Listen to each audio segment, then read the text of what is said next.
Queridos amigos, queridas amigas, que o Senhor seja conosco, nos abençoe e nos guarde, nos envolva nas suas bênçãos, na sua paz, na sua proteção.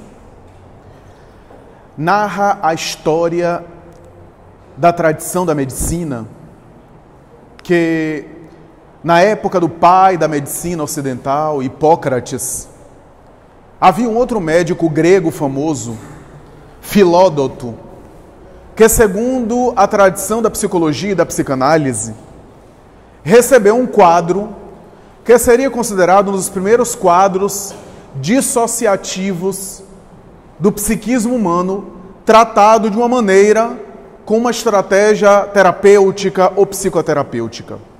Segundo a tradição, Filódoto recebeu uma paciente que estava definhando em vida, porquanto ela acreditava que havia de alguma forma ingerido uma serpente. E na sua percepção distorcida, ela acreditava que esse ofídio, a cobra, se encontrava no trato digestivo.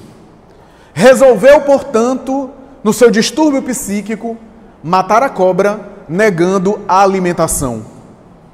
E ao receber essa paciente, que já havia passado por outros médicos, Filódoto ouviu a sua queixa e ouviu também ela revelar, ela desabafar, que havia passado por outros médicos que não acreditavam no seu relato, que não aceitavam aquela descrição.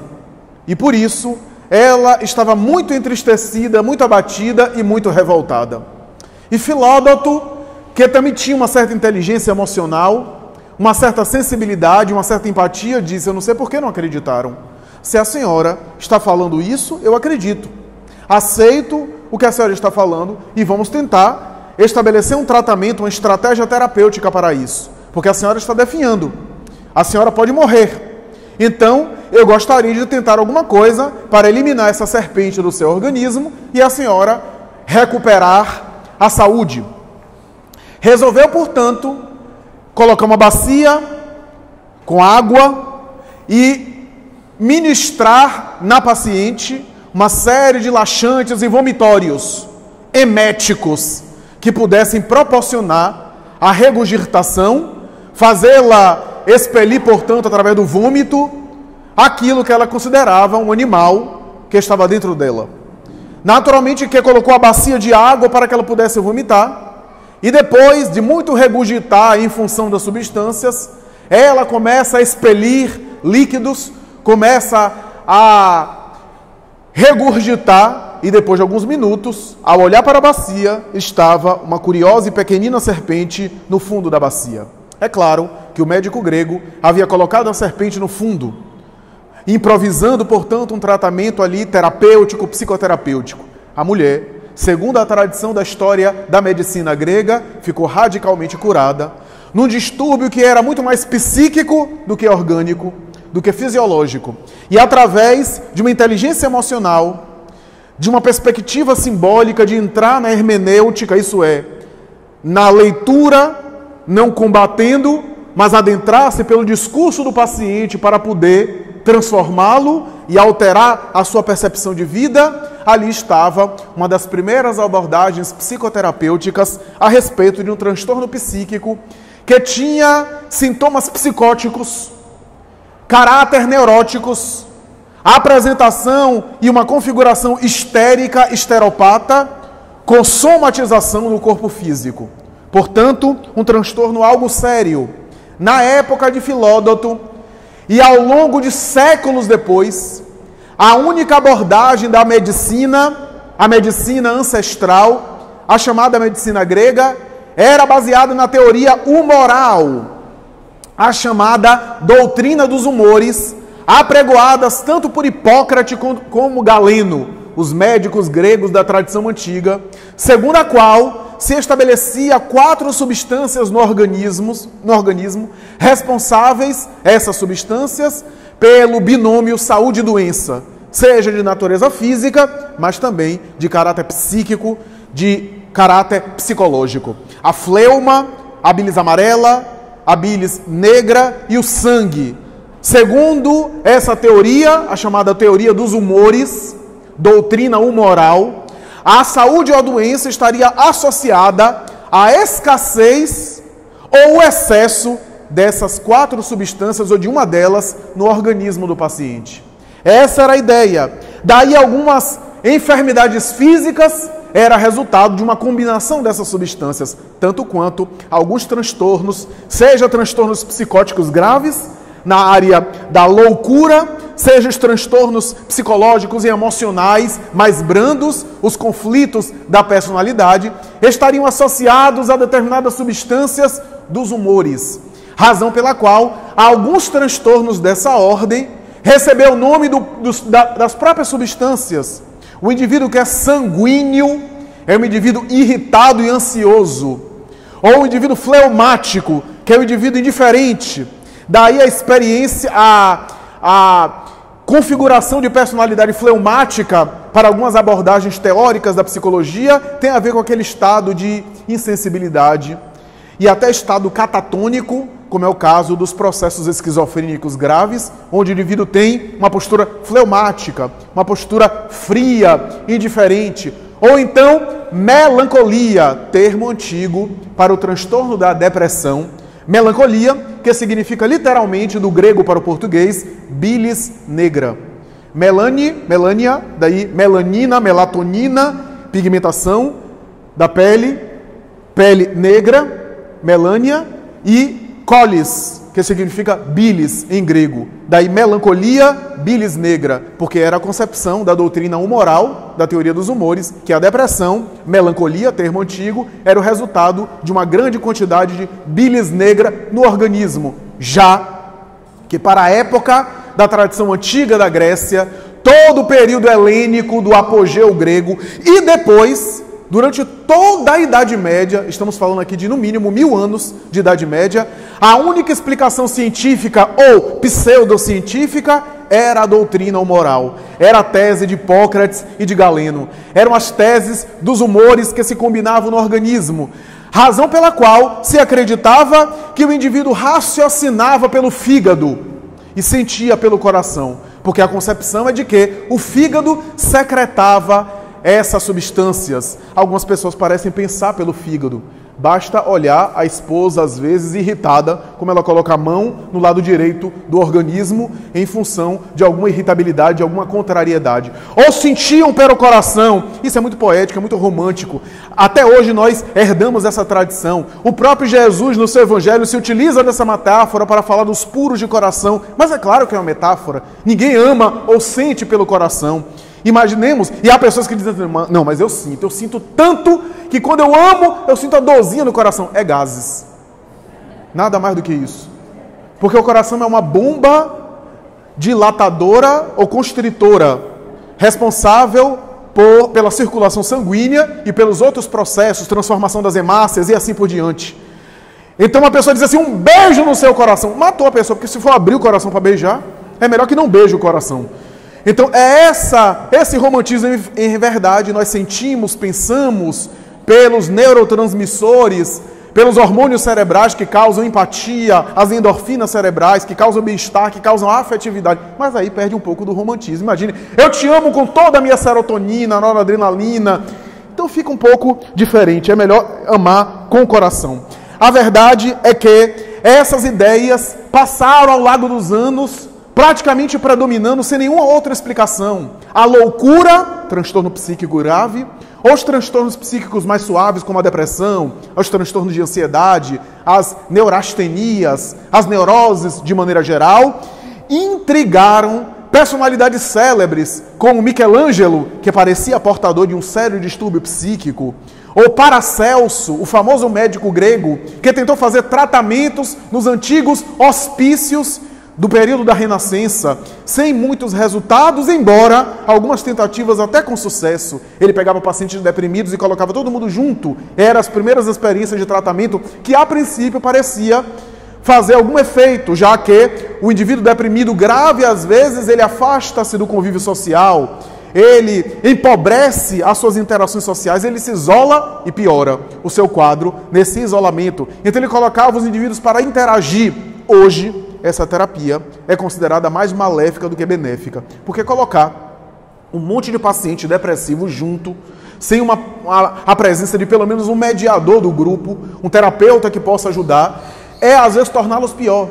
Porque todo mundo na queixa ou na fixação depressiva, conversando e trocando a percepção negativa, é acentuar. E se um paciente começa a melhorar, os outros que estão deprimidos ficam piores ainda, porque vê um melhorando.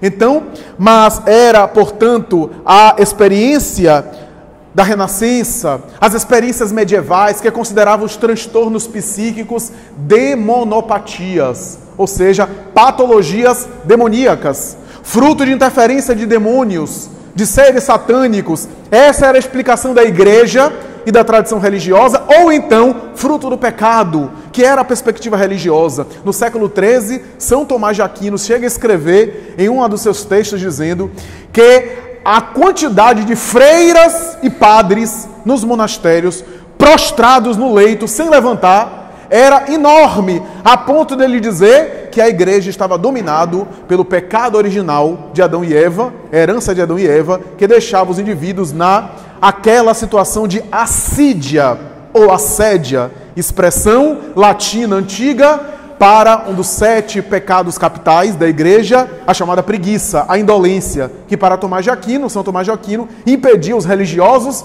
de cumprirem as suas obrigações perante Deus e perante a religião. Assim, nós vemos a tendência, a descrição ao longo dos tempos, as explicações pseudocientíficas, e graças à teoria humoral, se o indivíduo, por exemplo, depressivo, tinha grande quantidade de bilis negra ou outra substância, o que fazer senão eliminar essas substâncias? Os tratamentos ao longo de mais de um milênio era praticamente sanguessugas, que colocava nos pacientes, sangrias e assim por diante, porque acreditava que eliminando pela pele, pela epiderme, aquelas substâncias, o indivíduo ficava bom. E quem não morria desidratado, ficava louco, continuava ficando louco, e pior. Mas era a tendência, até que alguém teve uma ideia maravilhosa. Na Idade Média, alguém teve uma ideia de que alguns pacientes catatônicos, hebetados, totalmente alienados, sofrendo, por exemplo, um choque de uma queda ou um susto muito grande, pareciam retornar, aparentemente, à lucidez. Então, os médicos resolveram fazer experiências. Havia alçapões nos espaços em que os médicos da Idade Média atendiam, a ponto da pessoa entrar, sentar numa cadeira, debaixo da qual havia um alçapão controlado por uma espécie de corrente de ferro.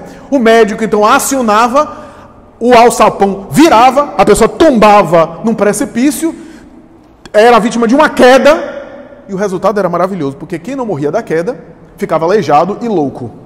Então essa era a ideia, mas como o número de mortes era muito grande, se resolveu colocar água para amortecer, e quem não morria da queda morria afogado, ou ficava bom, ou ficava louco, mais louco ainda. Então, o tempo passa, e como alguns indivíduos mergulhavam e pareciam não reagir, alguém teve uma ideia mais brilhante, colocar serpentes embaixo da cova, e ficou conhecido na Idade Média como a cova das serpentes, para produzir algum tipo de efeito, que naturalmente o resultado era desastroso. Naturalmente que o tempo passa, e grandes descobertas na ciência começam a tentar entender a mente humana melhor. A princípio, descobre-se a circulação sanguínea com Harvey. Então, a tese do fígado, a tese das substâncias são naturalmente derrubadas. Mais tarde, o professor e antropologista francês Paul-Pierre Broca, por volta de 1880, descobre o centro da fala, que ficaria na terceira circunvolução frontal esquerda do cérebro, a área da fala, graças a um indivíduo que ficou conhecido como o paciente TAN. Até hoje, quando alguém não é bem da cabeça, a gente diz que é TAN, em homenagem a esse paciente. O nome do homem era Messier Le Borgne.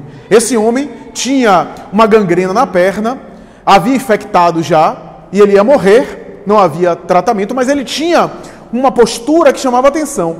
Ele respondia a qualquer pergunta, a qualquer abordagem com a sílaba TAN. E o senhor Paul Pierre Brocard não entendia aquela ocorrência. E, naturalmente, fez várias experiências. O que é interessante é que quando ele respondia por escrito, ele parecia entender a pergunta e respondia correto, respondia coerente, mas para falar, tan. E ele começou a perguntar, o homem fala por onde? O aparelho fonador do homem é quase igual ao dos chimpanzés. Porque o homem fala de maneira bem elaborada e os chimpanzés apenas emitem grunhidos. Por onde é realmente que o homem fala? Esperou o paciente morrer, fez uma trepanação craniana, retirou o cérebro, examinou. E havia uma leve despigmentação no hemisfério esquerdo, na terceira circunvolução frontal esquerda do cérebro. Era o centro da fala, conhecido hoje como centro de Broca, em homenagem a ele. Essa área, ele vai dizer, é por aqui, por essa área cerebral, que o homem fala. E assim, inaugura-se uma era onde as experiências de mapear o cérebro, com a frenologia de Gall, com as experiências da cerebrologia da época, com a ciência do século XIX que começava a engatinhar na fisiologia, entendia o cérebro agora como organismo, como órgão mais importante, substancial. Era o órgão da mente para os cientistas do século XIX. E então uma série de pensadores, desde um Pasteur, que desvendou o mundo microbiológico, até os grandes pais da medicina, naturalmente alargaram o conhecimento, até que chega Guilherme Griesinger, considerado o pai da endocrinologia. Ele ingeriu as suprarrenais de macacos para saber o efeito no seu metabolismo e começa uma das ciências mais respeitáveis, a interferência dos hormônios na vida humana, no psiquismo, no comportamento, desabrochando mais tarde uma série de pesquisas relacionando componentes hormonais e condutas e posturas comportamentais. Aliás, há algumas teses que ficaram famosas, que mais tarde resultaram mais adiante em teses também de sequelas de determinadas doenças, desabrochando transtornos psíquicos. A pessoa tinha uma doença como a tuberculose, como a lepra, no passado o mal de Hansen, como uma gripe forte, uma infecção, como alguma doença venérea, como alguma doença infecto-contagiosa, e mais tarde, ao recuperar-se, ficava com sequelas, que são transtornos psíquicos. Aliás, a tese do famoso Juliano Moreira, tese de doutorado, um dos maiores psiquiatras da história brasileira, orgulho do Brasil, o doutor Juliano Moreira, a sua tese que ele apresentou na Europa, era sobre a sífilis e a influência da sífilis gerando transtornos mentais, né? Que hoje está totalmente confirmada que a sífilis pode ocasionar transtornos psíquicos de várias ordens. A verdade é que, nesse momento, final do século XIX e começo do século XX, surge uma elite de pensadores. Emílio Kraepelin, o psiquiatra alemão, até hoje talvez a maior personalidade da história da psiquiatria. Até hoje os códigos de saúde e de doença, principalmente de transtorno psiquiátrico, se baseiam nas formulações de Emílio Kraepelin, esse nome venerando da psiquiatria, essa referência máxima, o CID-10, na parte F, que é a parte dos transtornos psiquiátricos, ou DSM-4, que é um compêndio de psiquiatria específico para diagnosticar quadros psiquiátricos. Ambos são baseados nos textos de Emílio Kraepelin. E em algumas situações, quando tentam mudar, parecem errar, e parece que Emílio Kraepelin tinha razão. Emílio Kraepelin foi o primeiro a sistematizar, a detectar, por exemplo, o transtorno bipolar, a examinar de maneira mais pormenorizada aquilo que era chamada de demência precoce. Quem deu esse nome foi Eugênio Bleuler. E mais tarde, Kraepelin vai examinar e vai dar o nome de esquizofrenia. Ele que inclusive divide a depressão em depressão maníaca, que tem episódios de euforia, que mais tarde seria chamado transtorno bipolar, e depressão que ele chama unipolar. E assim, ele categoriza uma série de transtornos, faz uma sistematização fantástica. Mas a psiquiatria de Kraepelin defendia a ideia de que todos os transtornos mentais ou psíquicos tinham uma base exclusivamente biológica. Essa era a ideia que ganhou moda e até hoje é muito forte, é muito predominante na tradição psiquiátrica. Ao lado dele, um pouco antes, Felipe Pinel. Tem até um bloco Pinel, né? Tem gente que também, quando é doida, é chamado de Pinel. Graças a Felipe Pinel, o psiquiatra francês, que fez um movimento na época, um pouco depois da Revolução Francesa, por volta de 1793, quando chegou no La Salpêtrière, em Paris, libertou os pacientes psiquiátricos de La Bicêtre, a ala psiquiátrica, libertou-os, o que foi um verdadeiro estupor, o que escandalizou a medicina na época, que considerava aquele grupo de pacientes ralé social, incurável, que deveriam se manter presos ali. Felipe Pinel, ao lado de um trabalhador braçal, cerrou por conta própria. Os amigos dele diziam: você vai assumir o hospital psiquiátrico? O que é que você vai fazer lá? A loucura não tem jeito. Você vai assumir aquilo? Ele dizia: eu vou estudar a loucura e vou tentar tratá-los e tentarei curá-los, e se não conseguir, irei pelo menos dar respeito, porque eles não têm culpa de serem doentes mentais. Era a expressão da época.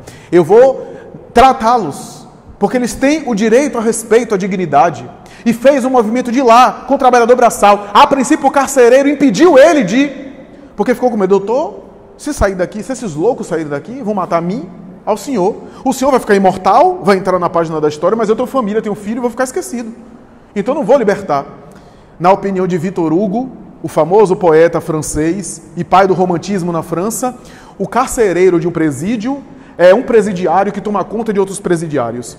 E Felipe Pinel então chega e pede ao trabalhador braçal para cerrou ali aquela prisão.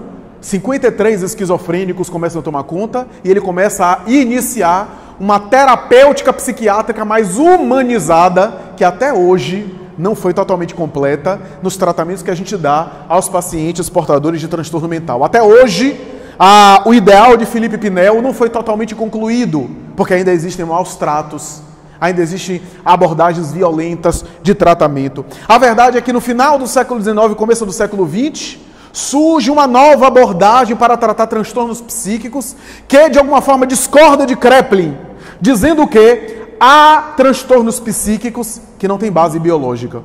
Há conflitos psíquicos que não têm nada de físico, mas que a mente parece estar desorganizada. Porque a tese era que a mente não enferma. O cérebro até enferma, mas a mente não enferma. Porque a mente é uma abstração. Não existe uma mente no sentido concreto. Essa era a ideia. Você não consegue abrir o cérebro e pegar na mente. Você pega no cérebro. Então é uma abstração. Da mesma forma que quando a gente fala depressão, a gente está falando de uma abstração. Porque a gente não consegue pegar depressão. Essa era a ideia dos psiquiatras materialistas, dos psiquiatras mais ferrenhos na base biológica. Mas Sigmund Freud, o pai da psicanálise, demonstra que há transtornos que não são biológicos, são psíquicos e são reais. Quando ele examina a histeria, que estava na moda na época, cegueira histérica, de fundo emocional, paralisias histéricas, a pessoa ficava aleijada de fundo emocional. Não tinha nada físico. E através dos tratamentos, a princípio de hipnose, que ele usou, mais tarde ele percebeu que a hipnose era muito boa, porque induzia o paciente a se recuperar, mas deixava o paciente sempre dependente do hipnotizador. E ele queria uma terapêutica que libertasse a pessoa de qualquer dependência. Mais tarde abordou a psicanálise na sua teoria psicossexual, enfatizando o poder do inconsciente, daquilo que a gente sufoca, daquilo que a gente reprime, dos conflitos que a gente não conseguiu digerir, não conseguiu entender, os conflitos da infância, os traumas da infância que a criança reprimiu, e chega na vida adulta, aquilo explode em sintomas, em repressões, em somatizações no corpo físico, em recalques, naquilo que ele chamava de neuroses, os conflitos da vida adulta. A contribuição de Freud foi essencial na ideia do inconsciente, nessa abordagem da psique humana e também na compreensão da libido como uma força que gera conflitos em algumas situações. Mais tarde, o seu discípulo, Alfredo Adler, vai discordar um pouco de Freud, vai estudar não a libido, mas aquilo que ele chamava instinto de poder. Ele vai dizer, Freud falava que a energia principal do psiquismo humano é a libido, a energia sexual. Eu considero que a característica mais forte do ser humano é aquilo que eu chamo de instinto do poder. A criatura tem a tendência de dominar. E quando ela não domina, ou ela se torna violenta para fora, ou violenta para dentro, através dos transtornos psíquicos. Mais tarde, outro discípulo de Freud, Carl Gustav Jung, o psiquiatra de Zurique, suíço, vai abordar o inconsciente freudiano, mas vai dizer que há um inconsciente coletivo. Esse inconsciente coletivo guarda os padrões gerais da humanidade. O homem atual que chora a morte da mãe é o homem das cavernas que chorava a falta de contato com a mãe natureza. Esses padrões coletivos que ele chamava de arquétipos, esses temas da civilização que se repetem no inconsciente coletivo, abordando, portanto, a psicologia de uma forma darwiniana. Ele dizia que da mesma forma que o evolucionismo de Darwin vai, de alguma forma, reproduzindo padrões anteriores, há um evolucionismo psicológico que repete padrões do passado, em que Pese não conseguiu demonstrar essa hereditariedade de transmissão psicológica que ele defendia, porque na época a genética não conseguia ainda estudar e dar a última palavra. Hoje nós sabemos que padrões psicológicos não são transmitidos geneticamente. Ele acreditava que esses conteúdos inconscientes eram transmitidos pela genética. Mas isso de nada tira o brilhantismo da teoria de Jung. No entanto, aconteceu 3 eventos no começo do século XX que chamaram a atenção dos psiquiatras. Em 1913, em Viena, uma mulher psicótica com compulsão suicida e que era, em alguns momentos, amarrada, contida, foi colocada numa banheira para tomar banho, porque passava dias o transtorno psicótico dela, ela passava dias, meses às vezes, sem tomar banho. Deve ter sido a primeira hippie da história. E pegaram ela à força, colocaram na banheira, na violência, ela se debatia e tentava agredir um, agredir outro. O marido tinha uma condição financeira muito boa, então tinha empregados, servidores que pagavam para banhá-la. E nessa de bater, de chutar, de tentar se liberar, ela foi colocada na banheira para tomar banho, e aí escorregou na mão de alguém, caiu, bateu a cabeça na quina da banheira, desmaiou, perdeu a consciência, foi considerada morta. Foi levada para a sepultura, as exéquias fúnebres foram feitas, o ritual do sepultamento, do enterro, e antes de sepultar o cadáver, o sacerdote já estava presente, ela acordou. Ela acordou e fez uma pergunta fantástica que toda mulher tinha que fazer. Onde está meu marido? Ficou boa mesmo. Perguntando logo pelo marido, ficou boa. E ela despertou, o marido ficou emocionado, comparando a quase viva com a quase morta, começou a caminhar para lá e para cá, algumas pessoas se assustaram e começaram a correr, porque a defunta agora sobrevivia. Ficou boa do transtorno psicótico. Os psiquiatras, então, ficaram surpresos com aquilo. Uma pancada na cabeça, uma concussão cerebral, se não mata, cura a pessoa da loucura. Em 1914... no auge do início da Primeira Guerra Mundial, às portas da Primeira Guerra Mundial, em Berlim, num sanatório psiquiátrico, um paciente cujo enfermeiro vacilou e improvisou uma forca no seu quarto com uma toalha, se enforcou, foi salvo em uma situação emergencial, totalmente já desmaiado, sem ar, não morreu, ficou bom do transtorno. Os psiquiatras anotaram, enforcamento quando não mata, cura. Em 1915, novamente em Berlim, agora já na Primeira Guerra Mundial, num sanatório psiquiátrico judiciário, no manicômio judiciário, de presos que cometeram, de pacientes psiquiátricos que cometeram crime, um paciente, no 4º andar do sanatório, se jogou e antes de se estatelar no chão, abraçou os fios de um poste, cuja corrente era de 220 volts, foi eletrocutado, caiu, não morreu, ficou bom do transtorno. Então, choque elétrico também, quando não mata, cura a pessoa da loucura. Quais seriam os elementos que se repetiam? O Dr. Ladislau von Meduna, do Centro Interacadêmico de Budapeste, resolveu dizer que o que havia em comum nesses 3 episódios era falta de oxigênio no cérebro. Se a gente conseguir induzir os pacientes por alguns segundos, porque pode matar, por alguns segundos a uma anóxia ou uma desoxigenação cerebral, talvez a pessoa fique boa da esquizofrenia. E ele defendia dizendo o seguinte: é por essa razão que um paciente que é epiléptico não é louco, não tem esquizofrenia. E um paciente que é esquizofrênico normalmente não é epiléptico. Hoje a tese está totalmente superada, mas na época havia essa ideia. E que acreditava que a convulsão epiléptica, gerando a falta de oxigênio no cérebro, impedia a pessoa de desenvolver uma esquizofrenia. Era essa a tese da psiquiatria. Em 1931, esse homem, Ladislau von Meduna, conseguiu estabelecer choques de insulina e metazol nas têmporas de um paciente, aliás, um paciente famoso, o bailarino russo Nijinsky. Nijinsky emocionou o mundo com seu balé. Algumas pessoas achavam que ele tinha pacto com o diabo, graças às coisas que ele fazia no balé. Quando ele morreu, algumas pessoas quiseram exumar o seu cadáver para, de alguma forma, inspecionar o seu calcanhar. Porque a lenda acreditava que ele tinha asas no calcanhar. Olha que coisa. Nijinsky era um bailarino famoso, mas era esquizofrênico. Comprava toda semana uma dúzia de gravatas e nunca usou uma. Tinha distúrbios e impulsos sexuais na sua loucura, e a sua esposa Homla resolveu interná-lo na clínica do Dr. Vomeduna. E ele foi tratado, e com esses choques, ele pareceu recuperar a lucidez durante um mês, o que era algo avançado. Depois voltou à esquizofrenia e morreu. Mas depois daqueles choques, pareceu ele recuperar a lucidez durante o período, o que era fantástico para a época. Em 1939, no início da Segunda Guerra Mundial, em um congresso de psiquiatria em Viena, o Dr. Serlett, Kalinowski e Bini apresentaram o primeiro aparelho de eletrochoque, ou hoje chamado eletroconvulsoterapia, que aplicava também na cabeça do paciente para proporcionar determinada convulsão a fim de tratar determinados processos psicóticos. É nesse momento que surge uma série de tentativas de abordar a questão da loucura e dos transtornos psiquiátricos de uma forma não estigmatizante. Porque a loucura, os transtornos psiquiátricos, marcava a pessoa. Sabe aquela coisa da pessoa que foi internada e voltou? E, você sabe que ele já esteve lá. Já ficou internado. A família sempre olhava a pessoa de maneira suspeita, a pessoa ficava estigmatizado, rotulado. Porque no passado era os hospícios, a casa dos horrores. E quem saía de lá, ia para lá, nunca mais ficava a mesma pessoa. Então, mais tarde, a psicologia resolveu trocar de nome, porque achava que isso suavizava. Então, dos hospícios, trocou para manicômio. Olha que suavizou bastante. Manicômio.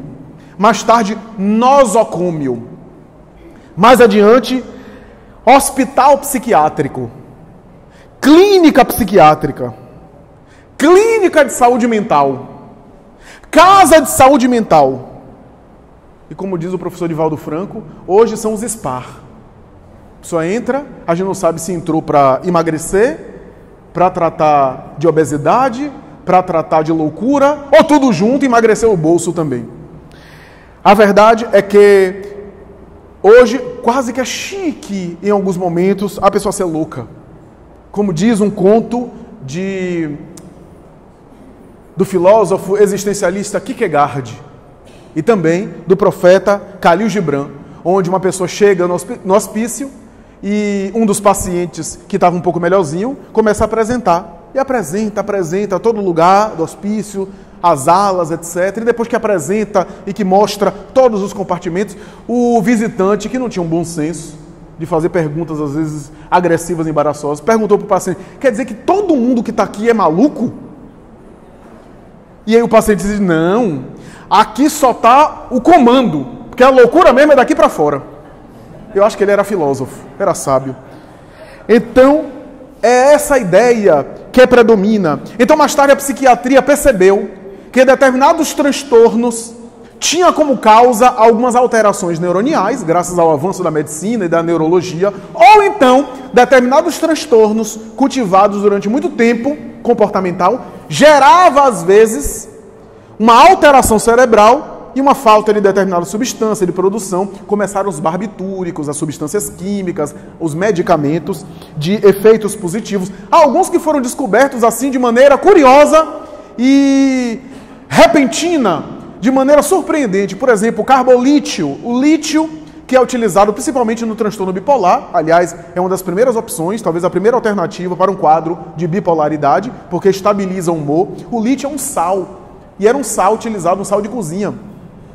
Diz a tradição que o efeito do lítio foi descoberto de maneira curiosa e ao acaso, entre aspas, quando um cientista trocou o sal de cozinha convencional pelo lítio, porque havia um familiar com pressão alta, então resolveu trocar. Só que um outro familiar que se alimentou de lítio e que tinha transtornos psiquiátricos dessa oscilação da euforia, ficou melhor.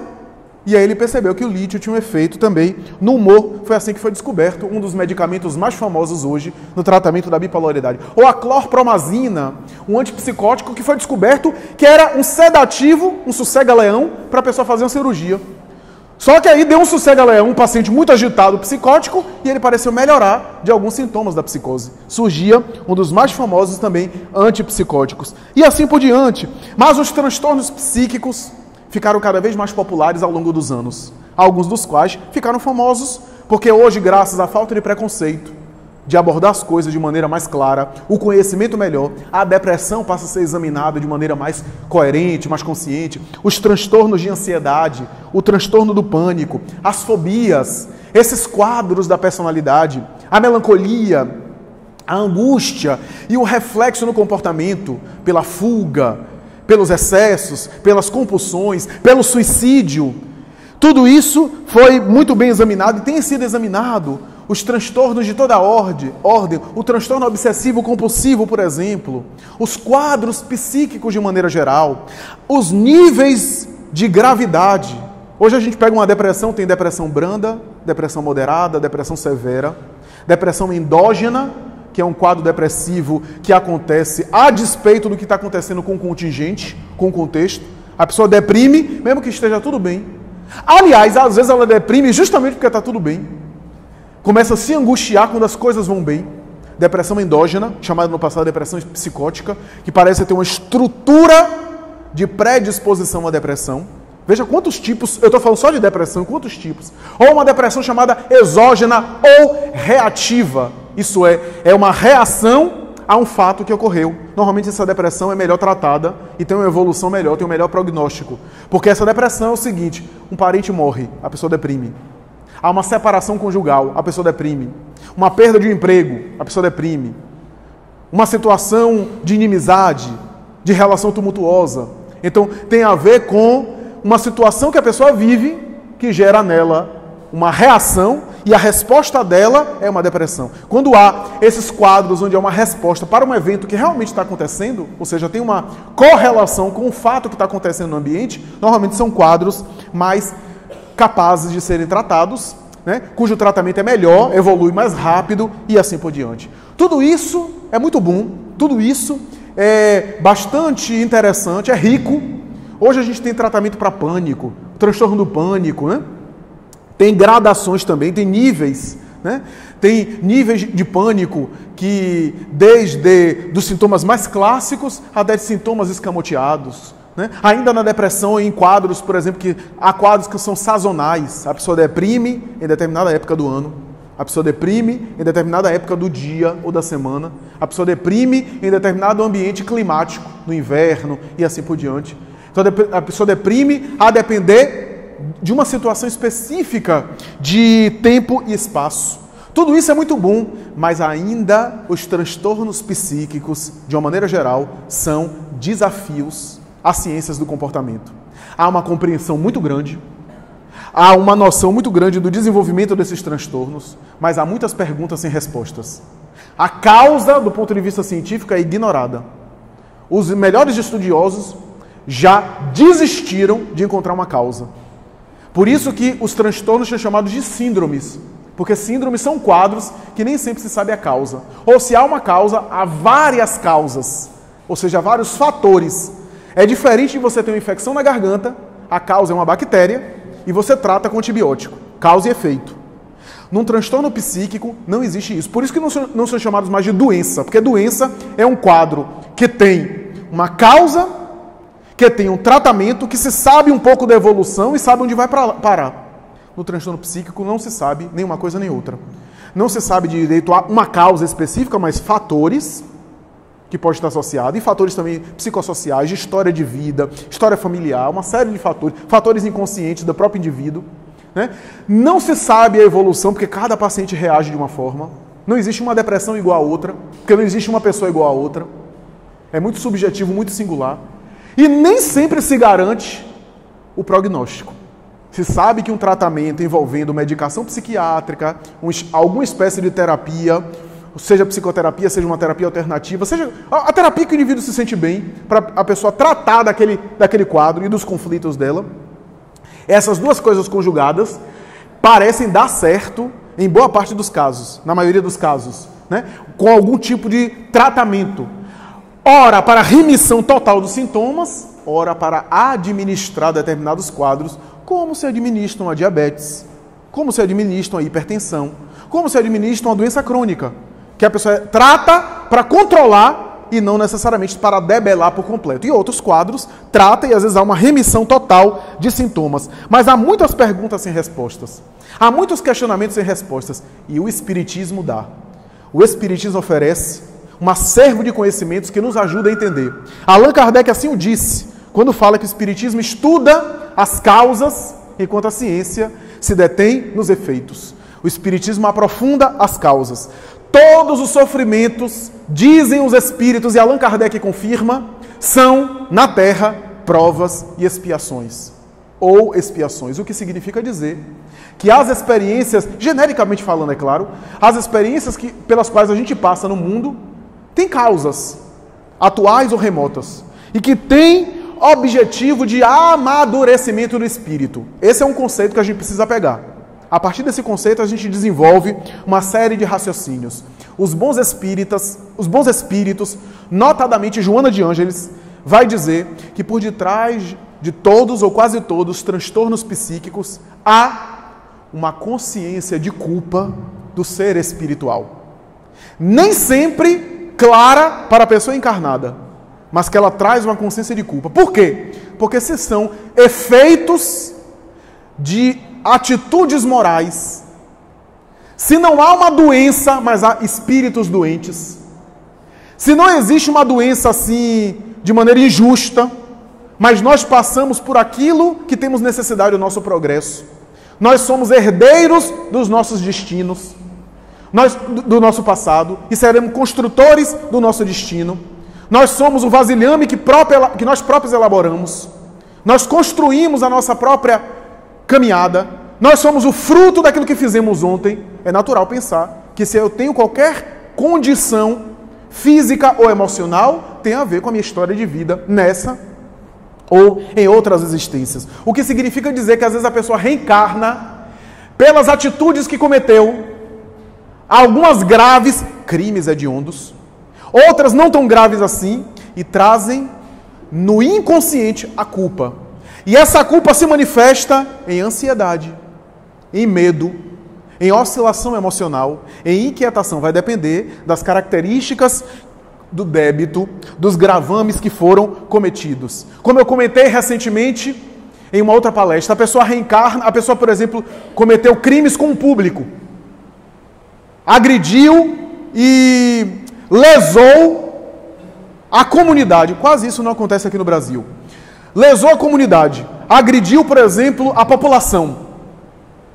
Volta, o espírito defronta com a culpa, volta, e aí reencarna com fobia social. Por quê? Por conta da culpa de ter feito tanto mal ao grupo, ao coletivo, e como passou a encarnação inteira sem ser pego pela justiça, e pela consciência achar que merece o resgate, a reparação, ser, por exemplo, denunciado na justiça, ser levado ao cárcere, ser justiçado, causa e efeito, e a consciência, Deus em nós, exige reparação, o indivíduo fica com medo da população, porque acha que vai ser pego na encarnação atual, acha que vai ser alcançado, acha que aquele crime que ele escondeu, e que continua escondendo, está dentro dele, agora vai ser desvelado, que ele vai ser despido, né? Que ele vai ser desmascarado. Essa é a ideia, por exemplo, por detrás de uma série de transtornos. A depender do gravame. Se eu cometi crimes muito hediondos, por exemplo, eu matei, como diz Chico Xavier, né? Homicídio e suicida, aí eu volto com a carga de culpa tão forte que eu não consigo me conectar com o real de uma maneira constante e surto. E desenvolvo esquizofrenia.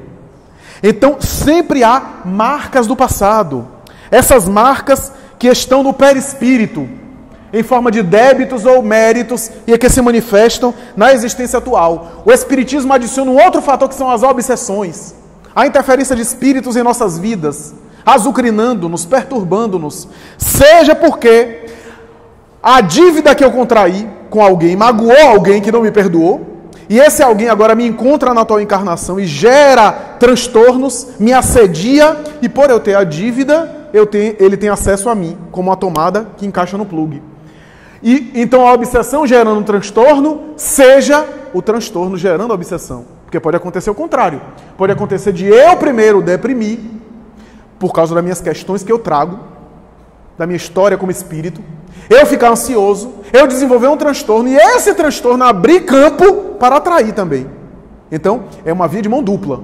Tanto a influência espiritual pode gerar um transtorno emocional, como o transtorno emocional pode abrir espaço para a influência espiritual, que agrava a situação e que a linha é muito sutil. A verdade é que a obsessão é um transtorno, é uma espécie de transtorno psíquico com um caráter mediúnico, ou seja, com um caráter de influência espiritual. As últimas palavras do Evangelho segundo o Espiritismo, de Allan Kardec, são emblemáticas. Quando Allan Kardec diz o seguinte: a obsessão muito prolongada pode gerar loucura. Ele usa o termo da época. Por essa razão, é necessário o tratamento médico, porque o corpo fica depauperado, o organismo fica desgastado, e tratamento magnético, ele usa esse termo, né, que era o termo da época. Ou seja, além do tratamento físico, do tratamento terapêutico, das ciências, não ignorar isso.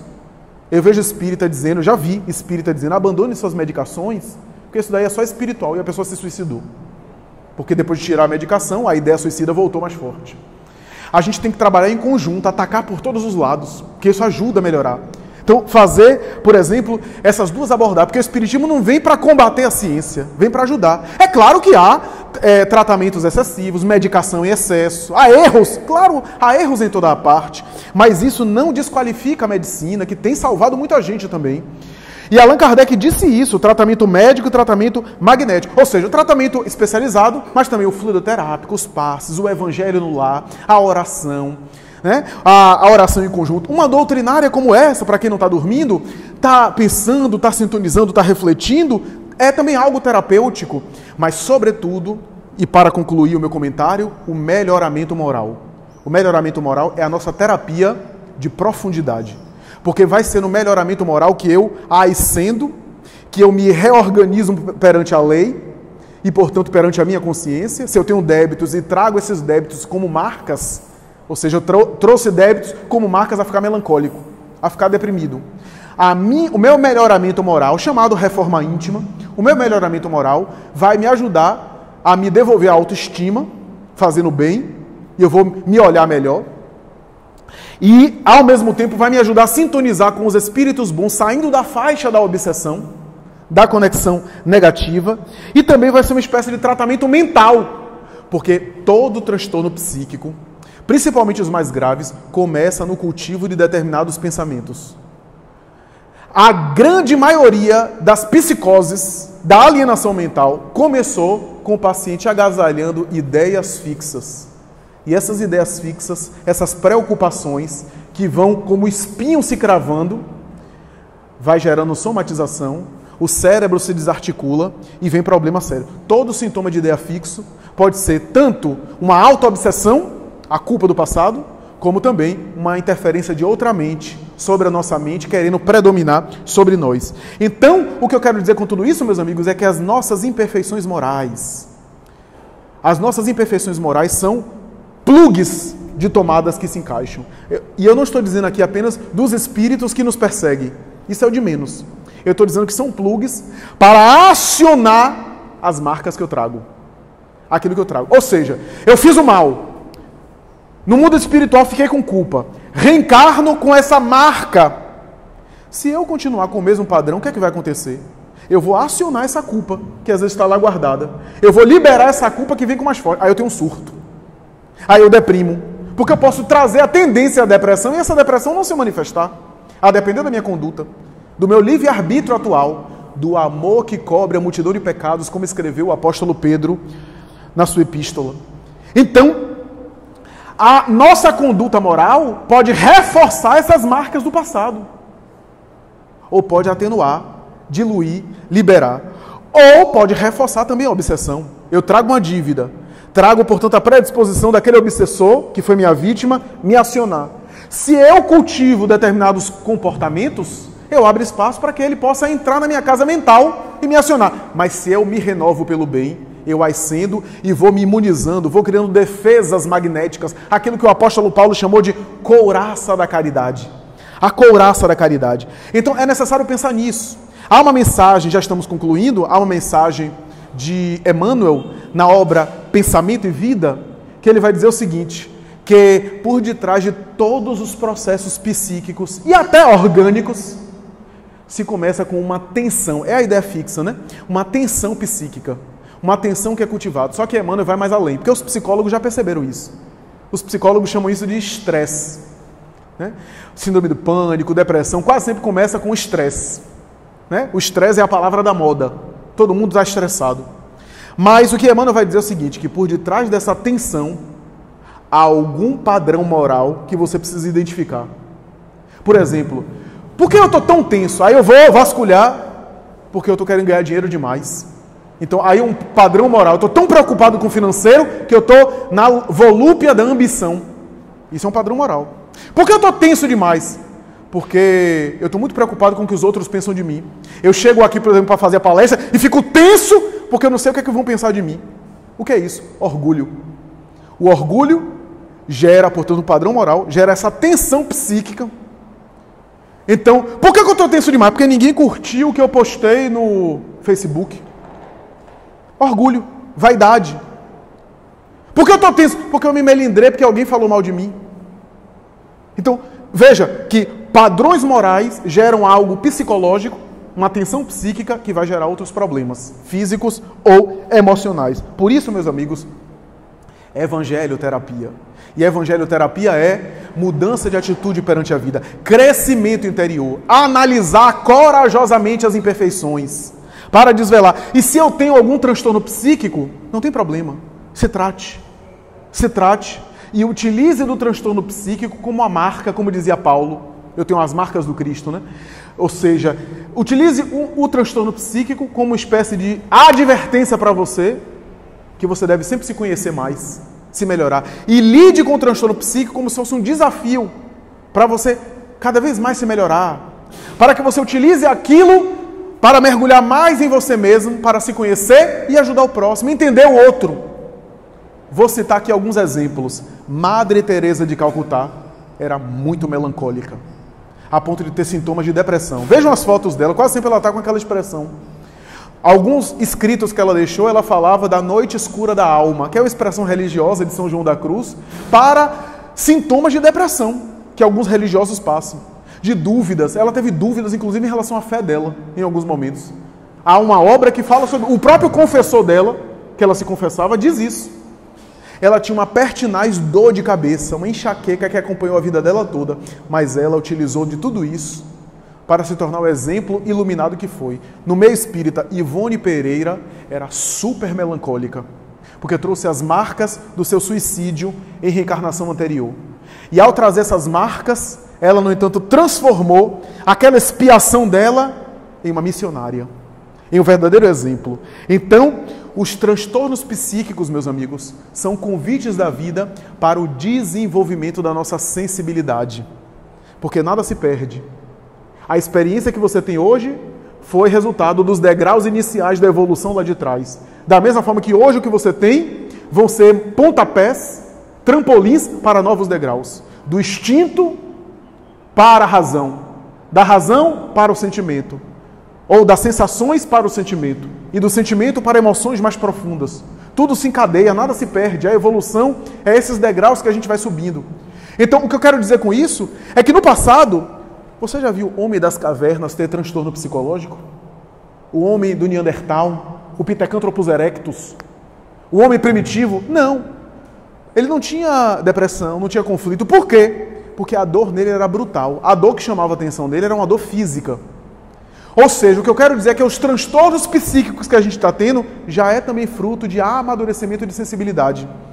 Os dramas emocionais, os dilemas éticos. Ou seja, é uma ordem natural das coisas, da dor física brutal do passado para uma dor mais moral, mais da alma, que são os convites da vida para o nosso amadurecimento, para o desenvolver de sensibilidades mais profundas, de sentimentos mais sofisticados no futuro. O que não quer dizer que eu estou aqui advogando de a pessoa ficar deprimida ou de ficar alimentando transtornos psíquicos que faz mal à saúde. Mas eu estou dizendo que do ponto de vista coletivo, há um amadurecimento da humanidade, Da dor mais brutal à dor mais sutil, mais sensível. Então, meus amigos, pensemos sobre tudo isso. Pensemos o que é que o meu conflito emocional quer me dizer. O que é que o distúrbio da minha emoção quer me passar. Qual a mensagem disso? O que é que minha alma precisa para se reorganizar? Se eu tenho uma dor física, eu não busco um remédio? Eu não busco um tratamento? Se eu tenho uma dor na alma, o que é que a alma precisa? Do que é que a alma está precisando? O que é que eu preciso entender com aquela dor, com aquele conflito? Qual é a culpa que eu preciso decodificar? Qual é a raiz? Mas, mais do que você ficar se atormentando para saber a causa, porque às vezes a causa está em outra encarnação, e é melhor que você não saiba agora, porque se você souber, talvez você não vai aguentar. A gente já não aguenta tanto conflito dessa.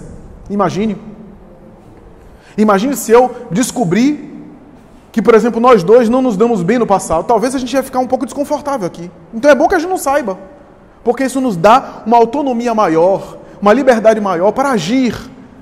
Mas, se você não sabe totalmente em relação às causas, pergunte-se a você mesmo, para onde isso está me levando? Por quê? É importante. Para quê? Está na moda, né? Para quê? Mas eu costumo perguntar, para onde? Para onde isso quer me levar? Para encerrar, por que eu digo para onde? Por causa de uma conversa de Jesus com Pedro. Jesus diz a Pedro, no último capítulo do Evangelho de João, o último Evangelho, Jesus diz assim: Simão, hoje tu te vestes, hoje tu cinges-te, hoje tu te banhas, hoje tu te alimentas. Chegará o dia que te vestirão, que te alimentarão, te banharão, que te carregarão para lá e para cá, e tu irás aonde não queiras ir. Eu acho que Simão Pedro, naquele momento, achou que Jesus estava falando da velhice dele, que ele ia ficar velho e as pessoas iam cuidar dele e carregar. Mas talvez a mensagem seja mais profunda. Seja que evolução espiritual é você ir para onde você não quer ir. É você ser levado para onde você justamente não quer, porque o ego quer outra coisa, mas a providência divina quer que você vá para outro lugar. Essa é a evolução espiritual. E talvez essa seja o desafio em relação aos nossos transtornos psíquicos. Muita paz, muito obrigado.